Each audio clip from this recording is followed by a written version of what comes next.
Hello, નમસ્કાર મિત્રો.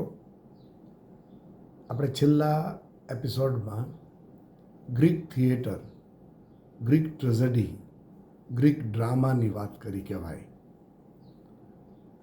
હવે આપણને થોડીક ગ્રીક પ્લેઝની એટલે કે ગ્રીક નાટકોની નો પરિચય મળે એ હેતુથી મેં અહીં 9 જેટલી મહાન કૃતિઓ છે એનો ટૂંકો પરિચય આપવાનું નક્કી કર્યું છે. ગ્રીક નાટકો છે એ માઇથોલોજીકલ સ્ટોરીઝ પર આધારિત હોય છે. ગ્રીસ એ ભારતની જેમ પ્રાચીન સંસ્કૃતિ ધરાવતો દેશ છે. ત્યાંની સંસ્કૃતિ ભારત કરતાં અલગ તો છે, પણ કેટલીક વસ્તુઓ એમાં કોમન એલિમેન્ટ્સ કહી શકાય એવું પણ છે. ખાસ કરીને માઇથોલોજીની વાત. અલબત્ત આપણી જે પૌરાણિક કથાઓ છે એ અલગ છે. એમાં દેવત્વ, સદગુણ, પુણ્ય, સંયમ, જેને આપણે સાત્વિક અનુભવ કહીએ જીવનના, એ મોટા ભાગે રજૂ થાય છે. જ્યારે ગ્રીસના સાહિત્યમાં, ટ્રેઝેડીમાં, નાટકોમાં આપણને હિંસા, અહંકાર, પાપ એ આપણને બહુ મોટા પ્રમાણમાં જોવા મળે. પુરુષો સ્ત્રીઓને પરેશાન કરે, સ્ત્રીઓને ડોમિનેટ કરે, અને એક્લિસનું નામ તો તમે સાંભળ્યું હશે, જે હોમરના એપિકમાં પણ છે, અને આપણે વાત કરીશું એની અંદર પણ એ આવશે, યુરિપાઇડિસના એક નાટકમાં. તો આપને એ પણ આપણે સમજવાની વાત છે કે જે પુરુષોની અંદર આ સેક્સ્યુઅલ ડિઝાયર્સ બહુ પ્રબળ હોય તો એ એક પ્રકારનું બહુ મોટું પાપ છે. ગ્રીક સાહિત્યમાં તો એવી વસ્તુ અવારનવાર બનતી રહે છે. મેં જે એક્લિસની હું વાત કરતો હતો તો તમને ખબર હશે કે એક્લિસ છે એ બહાદુર બહુ હતો, મોટો યોદ્ધો હતો, પણ એનો ઈરાદો ઘણીવાર સેક્સ્યુઅલ ડિઝાયર્સને પ્રોત્સાહિત કરવાનો હોય, અને એ વસ્તુ આપણને એમ લાગે કે એ એક પાપ છે. અને એને કારણે તમને ખબર હશે કે યુદ્ધમાં એકિલિસે તો લડવાની ના પાડી, અને એગામેમ્નોન છે એણે યુદ્ધ તો ચાલુ રાખ્યું પણ ખૂબ હેરાન થયા, અને અંતે એ લોકો એવું કહેવા માંડ્યા કે આપણે એકિલિસની મદદ લેવી પડશે. પણ એકિલિસ તો બહુ જ અહંકારી માણસ તો હતો જ. આના પરથી એક વસ્તુ તમને જાણવા મળશે કે this is the difference between Indian culture and Greek culture. Greek કલ્ચરમાં આવી વસ્તુઓ તમને ખાસ જોવા મળશે. એક બીજી નાની વાત જે મારો પોતાનો એક લગાવ છે, મને એમ થાય કે આમ કેમ તમે રામનું ચિત્ર જોયું હોય, કોઈ પેઇન્ટરે દોરેલું રામનું ચિત્ર કે કૃષ્ણનું ચિત્ર, તો એમના હાથ, પગ, ચહેરા, એમાં મસલ્સ, સિન્યુઝ, સ્નાયુઓ ન દેખાય, સોફ્ટનેસ દેખાય. એની સામે તમે ગ્રીક દેવો અને અન્ય લોકો પણ, ઇવન સોક્રેટિસ છે તો એના શરીરમાં પણ બહુ જ, જેને અત્યારે કહીએ ને કે જે લોકો જિમમાં જઈને કસરત કરતા હોય અને શરીરને એકદમ આમ બહુ પાવરફુલ દેખાય એવું બનાવે, જે આપણા બોલિવૂડ કે હોલિવૂડ નાટકોમાં પણ તમને કલાકારો એવા જોવા મળે. તો એ ભલે શરીરમાં કોઈકને એમ લાગે કે આ તો બહુ હી લુક્સ વેરી હેન્ડસમ એવું લાગતું હોય કદાચ, પણ હું માનું છું કે હેન્ડસમ કરતાં વધારે એનામાં આમ ગણીએ તો દેહને બહુ ધ્યાનમાં રાખવામાં આવે ને ત્યારે એમ સમજી લેવું કે તમે આધ્યાત્મિકતાથી દૂર રહો છો. આપણે દેહને અવગણીએ નહીં, પણ દેહ અંતે છે શું? દેહ તો આધ્યાત્મ તરફનો એક રસ્તો કરનાર સાધન છે. Body is a means, not an end. એ સાધન છે, સાધ્ય નથી. પણ ગ્રીસમાં એ વસ્તુ તમને બહુ જ દેખાય, અને એટલા માટે જ એ લોકો ભારે જેને કહેવાય ને કામુક, લસ્ટફુલ એવા બહુ દેખાય.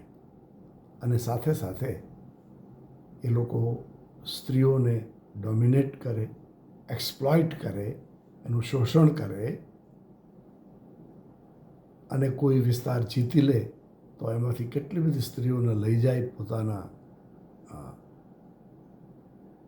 જ્યાં એને રહેતો હોય એવી જગ્યાએ. તો આ બધી વસ્તુ દર્શાવે છે કે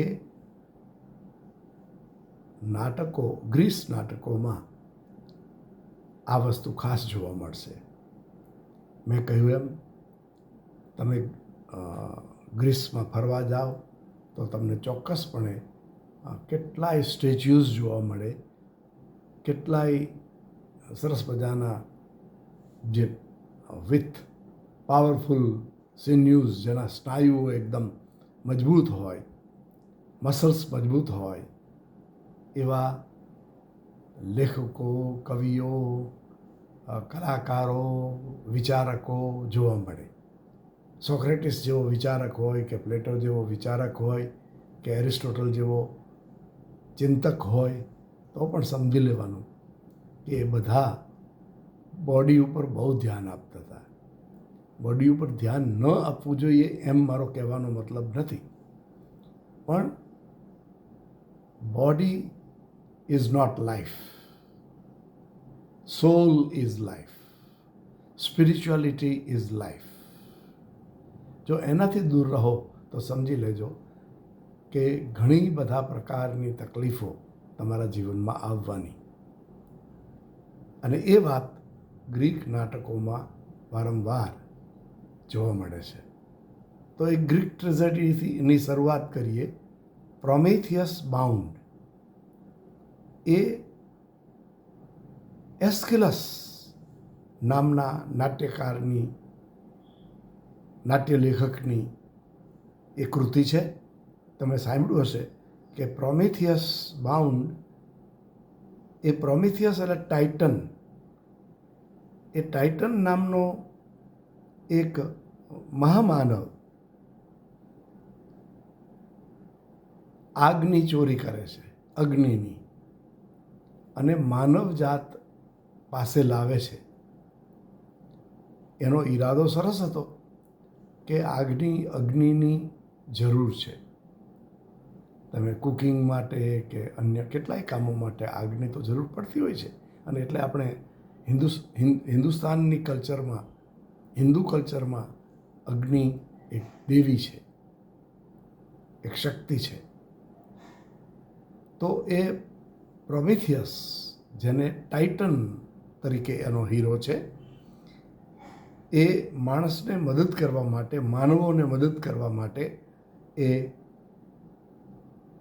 આગની ચોરી કરે છે અને દેવો એને પકડી પાડે છે અને પછી એને ખૂબ પરેશાન કરે છે. દેવો એમ નથી ઈચ્છતા કે લોકો સુધી અગ્નિ પહોંચે. એક વાત આ પણ સમજવા જેવી છે કે ગ્રીસ ના જે એની પૌરાણિક કથાઓ છે એમાં દેવો પણ ઘણા જ બધા, જેને ઇવિલ્સ કહીએ, દુર્ગુણો કહીએ, એવા જોવા મળે છે. દેવ પણ એવી કોશિશ કરે કે કોઈને પરેશાન કરે, કોઈ સાથે વેર લે. એને હ્યુમન હેપીનેસમાં રસ નથી. જ્યારે એની સામે આપણે લોકો, આપણા દેવો, અને આપણે દેવોને એ રીતે પૂજીએ છીએ અને દેવને આપણે પૂજીએ ત્યારે આપણા મનમાં એવો ઊંડો ભાવ હોય છે કે દેવ આપણા પર પ્રસન્ન થાય. એટલે આ વાત પણ એક સમજવા જેવી છે. હું અહીં આપની સાથે જ્યારે આ ગ્રીક ટ્રેજેડીની ચર્ચા કરું છું ત્યારે મારા મનમાં એક વાત એ પણ છે કે let us compare Greek culture and Indian culture. આપણો ઈરાદો કંઈ ગ્રીક કલ્ચરની ટીકા કરવાનો નથી, આલોચના કરવાનો નથી, પણ જે હકીકત છે એ છે કે ગ્રીક કલ્ચર બોડી પર ધ્યાન આપે છે, ભૌતિકતા પર ધ્યાન આપે છે, ફિઝિકલ ડિઝાયર્સ પર ધ્યાન આપે છે અને ભારતીય સંસ્કૃતિ આત્મા પર ધ્યાન આપે છે, આધ્યાત્મ પર ધ્યાન આપે છે અને એમાં સાત્વિકતાનું સૌથી વધારે મોટું મહત્ત્વ છે. તો અહીં તમે જોશો કે અંતે ટાઇટન ખૂબ હેરાન થાય છે, તકલીફ ભોગવે છે, પણ એ વિદ્રોહી નાયક છે. દેવ સામે પણ વિદ્રોહ કરે છે અને he wants to help mankind by gifting them the fire. એનો ઈરાદો તો એ છે કે લોકો સુધી અગ્નિ પહોંચાડવી અને એના દ્વારા લોકોને સુખી કરવા. તો વાત બહુ સરસ છે. બીજી એસ્કેલિસની કૃતિ છે, એનું નામ છે ધ પર્શિયન્સ. એમાં યુદ્ધની વાત છે અને પર્શિયન્સ છે એ લોકો આ યુદ્ધમાં ખૂબ દુઃખી થાય છે. આ પર્શિયન્સ લોકો છે એ માનવીય લોકો છે, પણ ગ્રીક લોકો એને ખલનાયકો ગણે છે. એટલે અહીં પણ તમે જોઈ શકશો કે ખુદ જેના લેખક છે એસ્કેલસ, એને મન આ પર્શિયન્સ છે એ ખરાબ નથી, માનવીય છે. એની સામે ગ્રીક પ્રજા એ લોકોને ખલનાયકો ગણે છે. એટલે આ પ્રકારનું જે માનવીય વર્તન હોય તો સમજી લો એમાંથી યુદ્ધો જન્મ કરે, હિંસા સતત ચાલ્યા કરે અને એનાથી બચવા માટે માણસે માનવીય બનવું પડે, લાગણીસભર બનવું પડે અને ઇક્વાલિટી, સમાનતા જાળવવી પડે. પછીનું એક જે નાટક છે એસ્કેલસનું, 7 અગેન્સ્ટ થીબીઝ, એવી એની વાત છે. 7 અગેન્સ્ટ થીબીઝ. તો એમાં ઇટોકલ્સ અને પોલિનિસિસ એવા 2 ભાઈઓ છે જેના પિતા ઓડિપસ હતા અને નાટકના અંતે એમાં પણ એકદમ કરુણાંત નાટક બને છે. અને એનું કારણ શું છે? અહંકાર, મહત્વાકાંક્ષા, સત્તા તરફની જે ડિઝાયર છે માણસના મનમાં કે I want to have power, તો તમે સમજી લો કે એનામાંથી યુદ્ધો જન્મે છે, એમાંથી હિંસા જન્મે છે, અને એમાંથી જ માનવીય સમાજ અથવા તો કોઈ પણ દેશની પ્રજા દુઃખી થતી હોય છે. ઇવન મોડર્ન પોલિટિક્સમાં પણ તમે જુઓ તો કોઈ દેશ એમ માને કે we are the most powerful અને એ બીજાને ડોમિનેટ કરવાનો પ્રયત્ન કરે તો એમાંથી તકલીફો જન્મે છે. હવે થોડુંક ઓછું થવા માંડ્યું છે, પણ આપણે ભૂતકાળને જોઈએ તો કોલોનિયલિઝમ જેને કહેવાતું હતું, સંસ્થાનવાદ, અને એ સંસ્થાનવાદ ધીમે ધીમે ઓછું થતું જાય છે. એ એક પોઝિટિવ વાત ગણાય. પણ અહીં એસ્કિલસ નામના ગ્રીક નાટ્યલેખક આવી વાત રજૂ કરે છે કે અહંકાર, મહત્વાકાંક્ષા એ અંતે તો યુદ્ધો જન્માવે છે અને એનાથી માનવ દુઃખી થાય છે. પછી બીજા એક મહાન નાટ્ય લેખક છે, એનું નામ છે સોફોક્લિસ. એમ કહેવાય છે કે સોફોક્લિસના નાટકો ટ્રેજેડીઝ વધારે અર્થસભર હતા.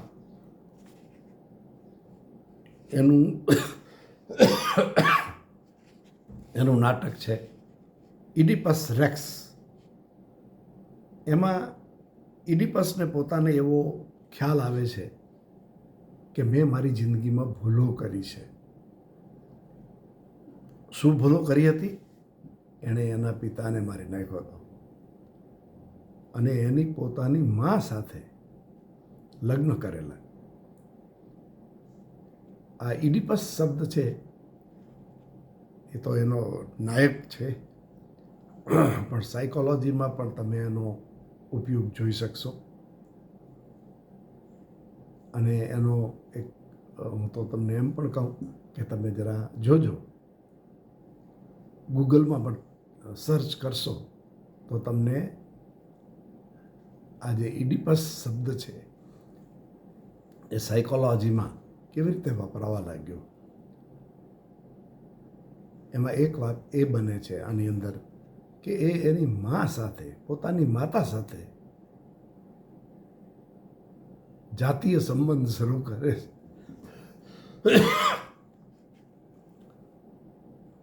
તો સમજી લો કે આવા પ્રકારના જો સંબંધો ક્યાંય સર્જાતા હોય તો સાયકોલોજીકલ ઇવિલ છે. એ એક પ્રકારનું મનોવૈજ્ઞાનિક પાપ છે, દુર્ગુણ છે.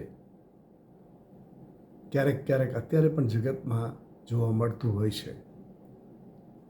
અને અંતે આ ઇડિપસ આંધળો થઈ જાય છે અને એનો દેશ નિકાલ થઈ જાય છે.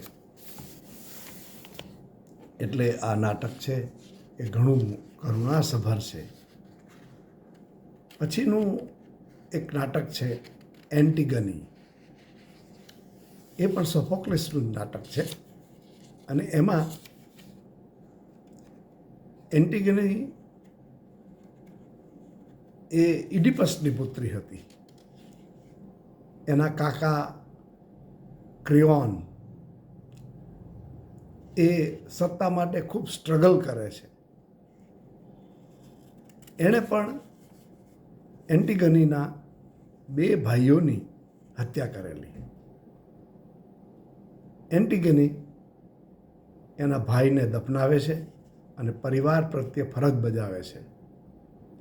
દેવો સાથે વિદ્રોહ કરતા તે પણ કરુણાંતનો અનુભવ કરે છે. એટલે ન્યાય, ફરજ, પરિવાર પ્રત્યેની લાગણી એવા વિષયની વાત સોફોક્લિસ આમાં રજૂ કરે છે. આ સમજી લેજો કે એન્ટિગની ઇડિપસની દીકરી છે. એના ભાઈઓને ક્રેયોન નામના એના કાકા મારી નાખે છે અને એન્ટિગની એ પૂરી મહેનત કરીને એના પરિવારને સાચવવાનો પ્રયત્ન કરે છે અને પ્રોટેક્ટ કરવાનો પ્રયત્ન કરે છે. અને એક બીજી કૃતિ છે એ ઇલેક્ટ્રા એનું નામ છે, એ સોફોક્લિસની કૃતિ છે, એ પણ ટ્રેજેડી છે. આમાં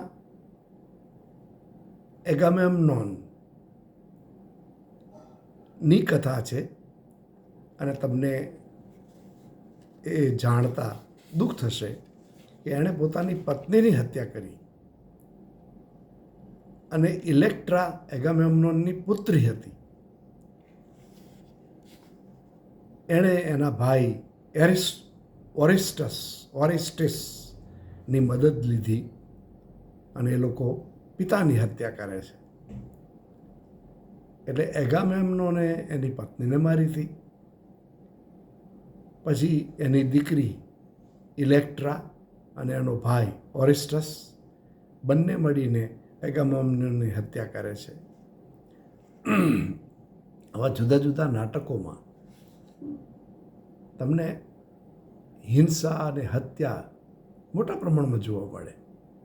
ત્યારે આપણને એવું તો ચોક્કસ થાય કે આ એક એવી સંસ્કૃતિ છે કે જેમાં આધ્યાત્મનો કોઈ જાણે અવકાશ ન હોય.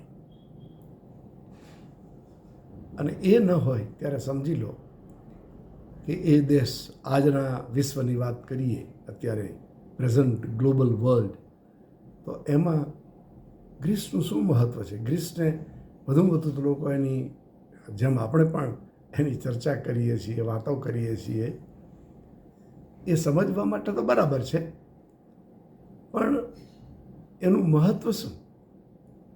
આજે ભારત એક એવો દેશ બની ગયો છે કે જે ગ્લોબલ લીડર છે અને આપણે લોકો માત્ર ભૌતિકતા માં જ નથી જીવતા. ગમે એટલો ભણેલો ગણેલો કે ધનિક માણસ હોય, પણ આપણો લગાવ આ પરમ તત્વ સાથે તો રહ્યા જ કરે છે.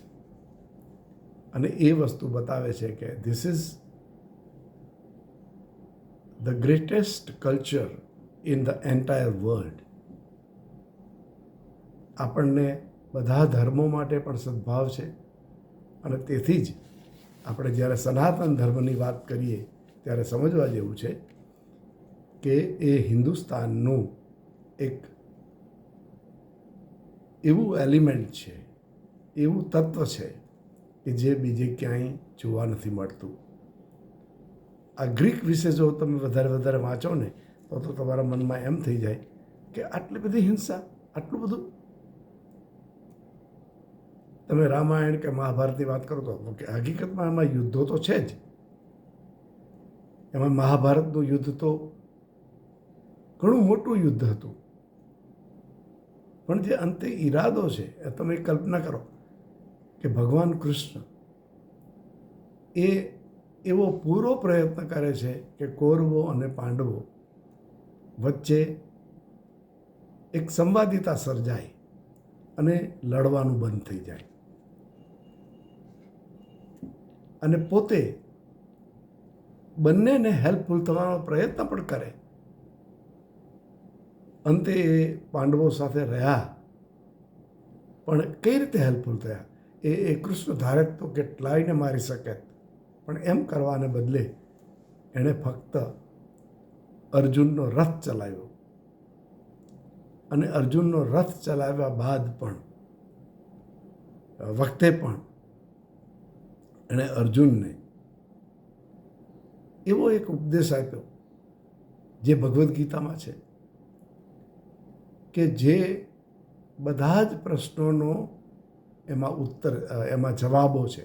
બધા પ્રશ્નોનો તેમાં જવાબ છે. અને એમાં સ્પિરિચ્યુઆલિટીની વાત છે, પણ સાથે સાથે ભક્તિ, જ્ઞાન, કર્મ, જે આમ ગણીએ તો એમ કહી શકાય કે બિલકુલ એટલું બધું અર્થસભર, લોજિકલ વાતો એમાં રજૂ થઈ છે. કોઈ પણ વ્યક્તિ ભગવદ્ ગીતા વાંચે તો ચોક્કસપણે એના મનની અંદર એના પ્રશ્નો હલ થઈ જાય. જે આપણે બીજા કોઈ ધર્મની આલોચના કરવામાં માનતા પણ નથી, પણ હું એટલું તો ચોક્કસ કહું કે જો તમે ગીતાને વાંચો પછી તમને એમ લાગે કે જાણે આમાં બધું જ આવી ગયું. મેં બાઇબલ, હું જ્યારે હાઈસ્કૂલમાં ભણતો ત્યારે બાઇબલ વાંચતો હતો. અલબત્ત એમાં કેટલાક સરસ ઉપદેશો પણ હોઈ શકે. એમાં ગ્રીક લિટરેચર જેવી કોઈ હિંસક વાતો નથી. એમાં તો પ્રેમની, સમાજ સેવાની વાત તો છે જ, એટલે એમાં કેટલીક વસ્તુ સરસ જ છે. પણ જે સ્પિરિચ્યુઅલ એલિમેન્ટ છે, જે ખરેખર તો બધા પ્રશ્નોનો ઉપાય છે, સોલ્યુશન છે, એ તમને માત્ર અને માત્ર ભારતીય સંસ્કૃતિમાં જોવા મળે. આ વાત હું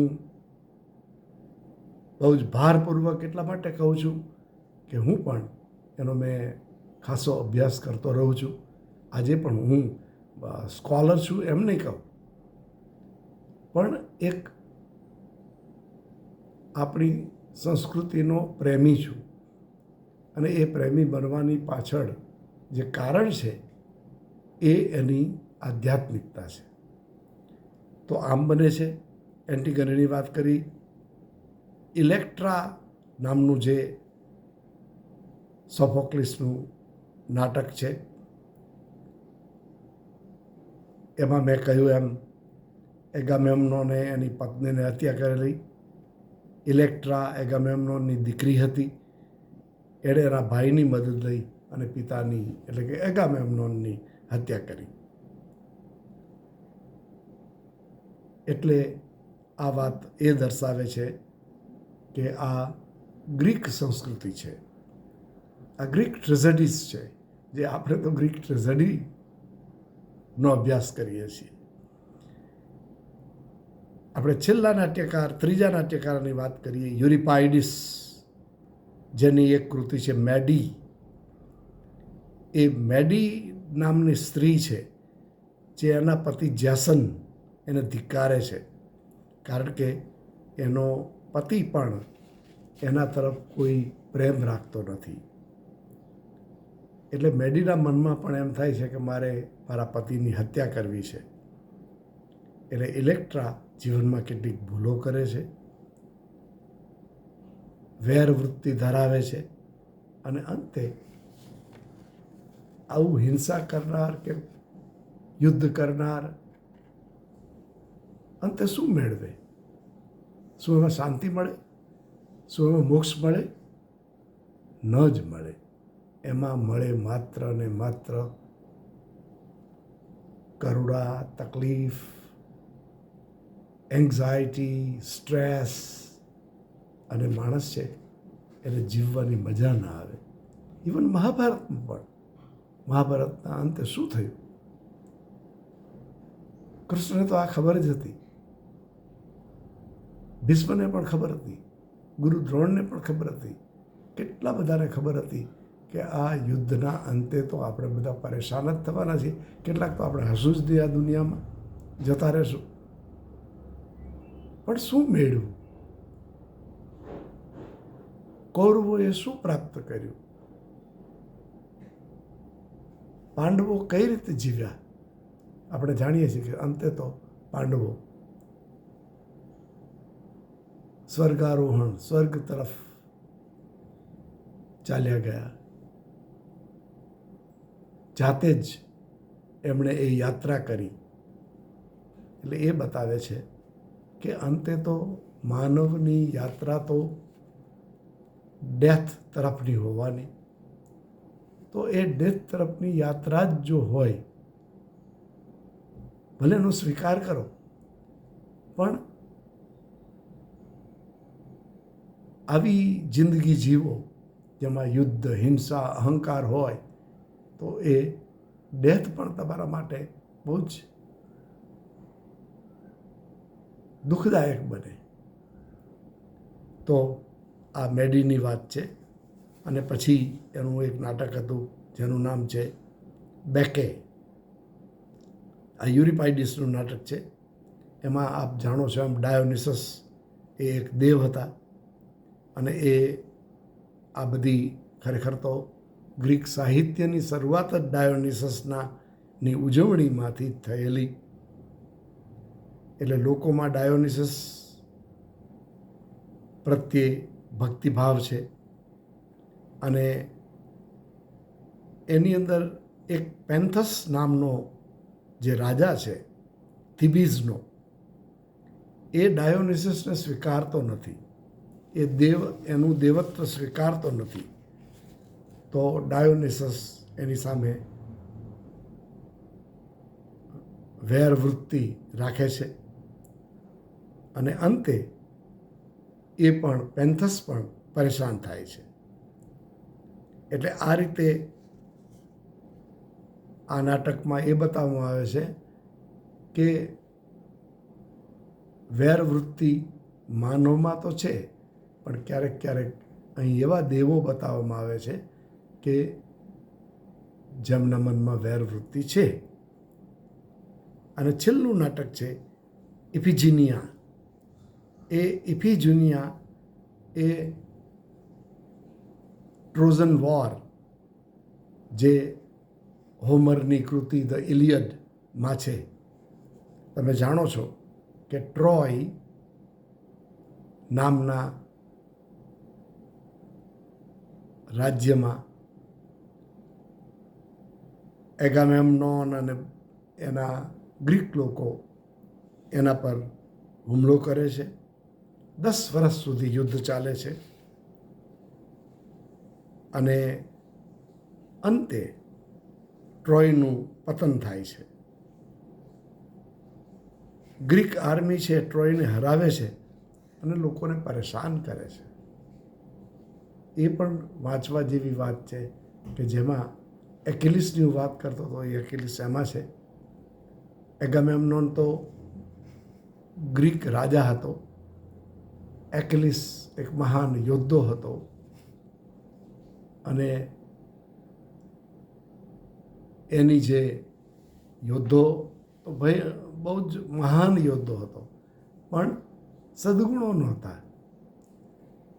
અને એટલે એ અંતે એના જીવનમાં પણ આ વસ્તુનો અનુભવ થયો કે આ વેર વૃત્તિ, હિંસા આપણને શું આપે, શું સમજાવે, એનાથી કેમ જીવાય. એ વાતનો અનુભવ તો બધાને થાય. તમને ખબર છે કે ટ્રોયનો જે રાજા હતો, પછી એનો દીકરો હેક્ટર, એની હત્યા એકિલિસ કરે છે. એને માર્યા પછી એને રથની પાછળ બાંધીને આખા નગરની આસપાસ એનો રથ દોડાવે છે એકિલિસ. અને હેક્ટરને બહુ ભયંકર રીતે, હેક્ટર તો ગુજરી ગયો હતો, પણ એના ડેડ બોડીને એના રથની પાછળ બાંધીને ખસેડે છે. એ વાત હેક્ટરના પિતા જ્યારે જુએ છે ને, ત્યારે એને થાય છે કે આ તો બહુ ખરાબ કહેવાય. એક મારા પુત્રને આ રીતે પરેશાન કરવો, અથવા તો એના ડેડ બોડીને આ રીતે હેરાન કરવું એ શું યોગ્ય છે?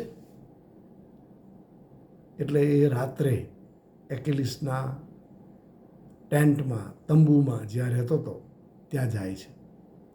અને ત્યાં જઈને, આમ તો ત્યાં પહોંચવું બહુ મુશ્કેલ હતું. એનો દરવાજો એવો હતો કે સામાન્ય રીતે માણસ એમાંથી પસાર ન થઈ શકે, એટલો મજબૂત ને મોટો. પણ એને કોઈ દેવે મદદ કરી અને એટલા માટે એ હેક્ટરના પિતા અંદર ગયા. એને જોઈને એકેલિસને તો બહુ આશ્ચર્ય થયું. એકેલિસે કહ્યું કે આપ તો પ્રાયામ હેક્ટરના પિતા છો? એણે કહ્યું, હા, હું એનો પિતા છું અને હું તમને મળવા આવ્યો છું. મારો પુત્ર ક્યાં છે? એનું ડેડ બોડી ક્યાં છે? તો એને કહ્યું, બાજુના રૂમમાં છે. અને જ્યારે એ પ્રાયામ એના ડેડ બોડીને જુએ છે તો ખૂબ રડે છે. એના આ રુદનને જોઈને ઇવન એકેલિસ ઉપર પણ બહુ અસર થાય છે. એકેલિસ એને કહે છે કે હું તમને તમારા પુત્રનું ડેડ બોડી આપું છું. મેં એની સાથે ઘણી બધી હિંસકતા દર્શાવી છે, પણ તમે તો મારા માટે વડીલ પણ છો. તમે એનું ડેડ બોડી લઈ જાઓ અને એની જે વિધિ હોય, તમારી સંસ્કૃતિ પ્રમાણે, તમારા ધર્મ પ્રમાણે, તમારી જાતિ પ્રમાણે, તમારા પ્રદેશ પ્રમાણે એ રીતે કરો તો મને પણ સંતોષ થશે. તો એ પણ એ વસ્તુ દર્શાવે છે કે માનવને અંતે તો સમાન રહેવું જોઈએ. અને આ વાત છે એ બહુ જ સરસ છે. અને કેસેન્ડ્રા એ હેક્ટરની પત્ની હતી, જે એક અગત્યનું પાત્ર છે. ગ્રીક નાટકોમાં સ્ત્રીઓના પાત્રો પણ સરસ હોય છે, અસરકારક હોય છે. પણ એક વાત મેં તમને કહી એમ, એવું તો એમાં પણ છે કે જેમાં કોઈક, જેને આપણે ભારતીય સંસ્કૃતિમાં શક્તિ કહીએ, સ્ત્રી પ્રત્યે એક આપણા મનમાં એવો ભાવ છે કે જેને આપણે દેવી કહીએ, એના બદલે મોટાભાગની સ્ત્રીઓ ગ્રીસમાં પરેશાન થાય છે, એક્સપ્લોઇટ થાય છે, શોષિત થાય છે. એટલે એ વાત ગ્રીક સાહિત્યમાં, ગ્રીક નાટકોમાં, ગ્રીક કલ્ચરમાં, ગ્રીક રિલિજિયનમાં જોવા મળે છે. આજની આ જે વાત મેં આપને કરી, એમાં ક્યારેક આપણે અન્ય સંસ્કૃતિની, એટલે કે ગ્રીક સંસ્કૃતિની થોડી આલોચના કરી કહેવાય. પણ આપણો ઈરાદો આલોચના કરવાનો જ નથી, પણ કમ્પેરિઝન કરવાનો છે. અને તુલના એટલા માટે આવશ્યક છે કે તમે જ્યારે કોઈ બે વસ્તુને સરખાવો ત્યારે તમને ખબર પડે કે વોટ શુડ બી ડન, શું કરવું જોઈએ. અલબત્ત ગ્રીક સંસ્કૃતિ બૌદ્ધિક હતી. આપણે ત્યાં પણ ખૂબ બૌદ્ધિકતા હતી જ. આપણા વેદો, ઉપનિષદો, પુરાણો, આપણા મહાકાવ્યો એ સુપર્બ છે.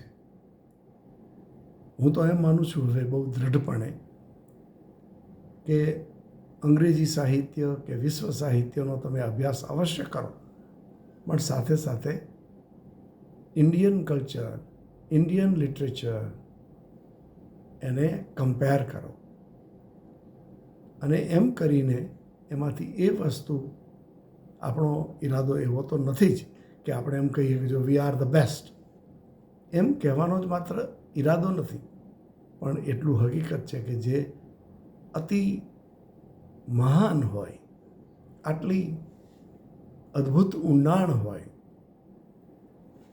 આટલી મોટી સ્પિરિચ્યુઆલિટી હોય, આધ્યાત્મ હોય, તો એનો અભ્યાસ સમગ્ર વિશ્વે કરવો જોઈએ અને એમાં સમગ્ર વિશ્વને પણ ફાયદો જ થાય એવું છે.